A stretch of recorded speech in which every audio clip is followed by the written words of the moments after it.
Assalamualaikum warahmatullahi wabarakatuh. Halo teman-teman semuanya, apa kabar? Semoga kita semua selalu sehat supaya kita bisa menjalankan kegiatan-kegiatan kita dengan lebih semangat, lebih berenergi. Oke kan? Pada semangat nih? Nah, ketahuan deh yang senyum-senyum gak puasa. Gimana nih kalian? Udah lihat video yang kemarin belum? Video yang pertama yang tentang asbabun nuzulnya Quran surat Al-Baqarah ayat 79. Nah, udah lihat belum? Nah, kalau kalian belum lihat, nanti deh aku sertain linknya di kolom deskripsi ya. Pokoknya kalian harus lihat, kalau nggak lihat kalian bakal nyesel. Oke, lanjut saja, jangan berlama-lama. Kita langsung lanjut ke tema selanjutnya. Oke, kali ini aku nggak bahas tentang asbabun nuzul lagi, tapi aku akan bahas kandungan dari suatu ayat dalam surat. Kenapa sih kok aku ambilnya kandungan aja, kenapa nggak melanjutin yang kemarin asbabun nuzul? Soalnya kalau kandungan itu lebih kompleks gitu, lebih fleksibel gitu. Jadi apa-apa pesan-pesan itu bisa lebih nyambung gitu kalian. Kalau asbabun nuzul itu lebih kepada sejarah gitu kan. Mungkin kalian ada yang bertanya, apa sih perbedaan asbabun nuzul, tafsir, atau kandungan suatu ayat? Nah, bedanya itu kalau asbabun nuzul dia itu sebab-sebab turunnya ayat itu gitu. Jadinya lebih ke historikalnya zaman dahulu. Kalau tafsir, dia ini pembahasannya lebih meluas sampai ke terperinci seperti itu. Kalau kandungan, dia ini pesan-pesan apa sih yang bisa kita tangkap dan kita amalkan sehari-hari berkaitan dengan ayat tersebut, kayak gitu. Nah, makanya kenapa aku bahas kandungan aja, biar kita itu tahu pesan-pesan apa yang terkandung dalam ayat tersebut, supaya kita bisa mengamalkan dalam kehidupan sehari-hari. Seperti itu. Gak apa ya. Oke, lanjut. Aku hari ini mau bahas tentang Quran surat Al-Isra ayat 23 dan 24. Sebelumnya kita baca dulu bareng-bareng ayatnya. 1, 2, 3. Bismillahirrahmanirrahim. Wa qada rabbuka alla ta'budu illa iyyahu wa bil walidaini ihsana. Imma yablughanna 'indakal kibara ahadahuma aw kilahuma fala taqul lahuma uffin wala tanharhuma wa qul lahuma qawlan karima. Wakhfid lahuma janahad dhulli minar rahmati wa qur rabbirhamhuma kama rabbayani shaghira. Dan Tuhanmu telah memerintahkan supaya kamu jangan menyembah selainnya, dan hendaklah kamu berbuat baik pada ibu bapakmu dengan sebaik-baiknya. Jika salah seorang di antara keduanya atau kedua-duanya sampai berumur lanjut dalam pemeliharaanmu, maka janganlah sekali-kali kamu mengatakan kepada keduanya perkataan dan janganlah kamu membentak mereka, dan ucapkanlah kepada mereka perkataan yang mulia. Dan rendahkanlah dirimu terhadap mereka berdua dengan penuh kesayangan, dan ucapkanlah, wahai Tuhanku, kasihilah mereka keduanya sebagaimana mereka berdua telah mengasihiku waktu kecil. Amin. Shadaqallahul adzim. Shadaqallahul adzim.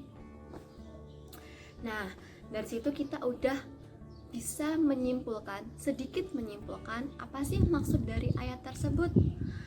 Nah, dari ayat tersebut kurang lebih ada 2 poin penting, 2 poin ya, jadi ntar bisa meluas gitu. Nah, yang terkandung dalam ayat tersebut, yang pertama adalah larangan untuk berbuat musyrik kepada Allah. Artinya kita tidak boleh menyembah selain Allah Subhanahu wa taala. Dan yang kedua adalah larangan berbuat durhaka kepada orang tua kita. Jadi larangan menyekutukan Allah itu banyak aspeknya gitu. Jadi apa yang harus kita lakukan gitu kan?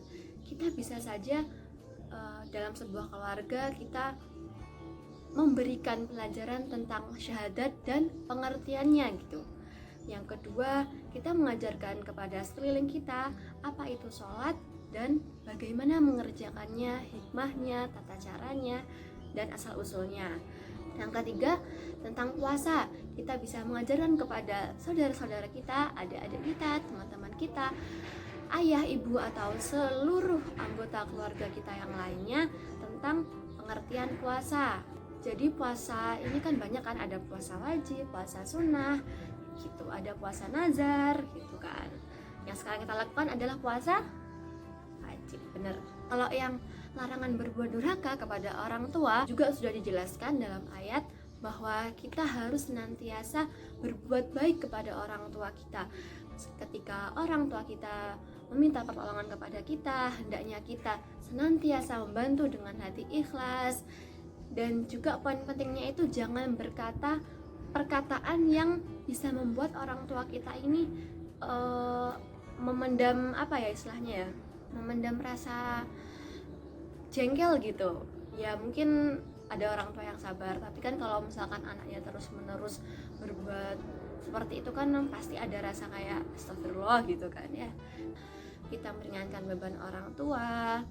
Dan yang terakhir, kita harus selalu mendoakan orang tua kita, karena bagaimanapun kita ada di sini karena orang tua kita gitu kan. Kalian tahu nggak doa yang paling sering kita dengarkan, yang paling familiar tentang kedua orang tua kita? Nah, itu yang bunyinya tuh Bismillahirrahmanirrahim, Rabbil firli wali walidayya warhamhuma kama rabbayani shaghira. Artinya, ya Allah, ampunilah dosa-dosaku, dosa kedua orang tuaku. Sayangilah mereka sebagaimana mereka menyayangiku di waktu kecil. Amin. Dari situ kita tahu pengorbanan orang tua kita, mulai dari kecil kita, mulai dari bayi kita. Apalagi beban seorang ibu ya. Seorang ibu itu sudah mengandung kita, merawat kita, menyusui kita, mulai dari kita benar-benar nggak tahu apa-apa, masih kecil banget sampai kita akhirnya segede ini gitu. Beliau semua ini ikhlas menjaga kita. Oleh karena itu, apa yang bisa kita balas kepada orang tua kita? Kita harus senantiasa mendoakan orang tua kita, karena doa anak yang sholihah, doa anak yang soleh, insya Allah mustajab dan dikabulkan oleh Allah Subhanahu wa Ta'ala. Oke, gitu. Jadi itulah kandungan dari Quran surat Al-Isra ayat 23 dan 24. Nah, cukup sekian penjelasanku hari ini tentang Quran surat Al-Isra ayat 23 dan 24. Kita sambung lagi di keesokan vlog selanjutnya. Kalau kalian suka, jangan lupa di like, di komen menurut kalian aku kurang apa, pembahasanku kurang apa, karena komentar dari kalian itu sangat membantu aku untuk lebih berkembang di selanjutnya. Jangan sungkan-sungkan untuk komentar di bawah, oke? Oh iya, jangan lupa di subscribe juga ya, di sini, dimana pokoknya di sini ya, di subscribe.